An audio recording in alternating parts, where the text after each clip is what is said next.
Combien ça te prend de liquidité pour t'acheter une maison? Je t'ai fait une petite liste des frais inhérents à l'acquisition d'une maison. Donc, 1. La mise de fonds, on s'en sort pas. 5 minimum pour le premier 500 000. 2. L'assurance prêt hypothécaire, parce qu'étant donné que tu as mis 5 de mise de fonds, ils vont te charger 4 de ton prêt. Le troisième frais, c'est la taxe sur la prime d'assurance que tu viens de prendre. En fait, c'est un service taxable, donc ils vont te charger 9 de ta prime d'assurance. Le quatrième, c'est les frais de notaire qui peuvent varier entre 1 200 et 2 000 $. Le cinquième, c'est la taxe de bienvenue ou le droit de mutation qui me fait toujours grincer des dents.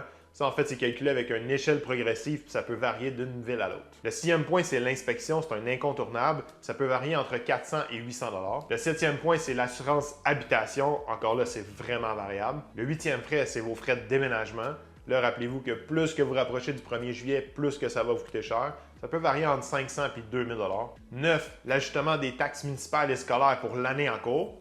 Eh oui. Et 10, le dernier, un petit budget de réserve si jamais on a des petites rénaux à faire ou encore juste peinturer la maison. Donc, pour l'achat d'une maison de 400 000 $ avec 5 de mise de fonds, on a besoin d'une mise de fonds de 20 000 $. La prime d'assurance prêt hypothécaire va être de 15 200 $. La taxe sur cette prime, le 9 va être de 1 368 $, payable au notaire, un notaire de 1 500, une taxe de bienvenue de 4 250, une inspection de 600 $. On peut compter à peu près 1 000 $ d'assurance, un ajustement de taxe de 2 000 $ pour un total hypothétique de 45 918 $. Si jamais tu veux connaître ta capacité d'emprunt et faire des choix sensés, écris-moi, je suis gratuit.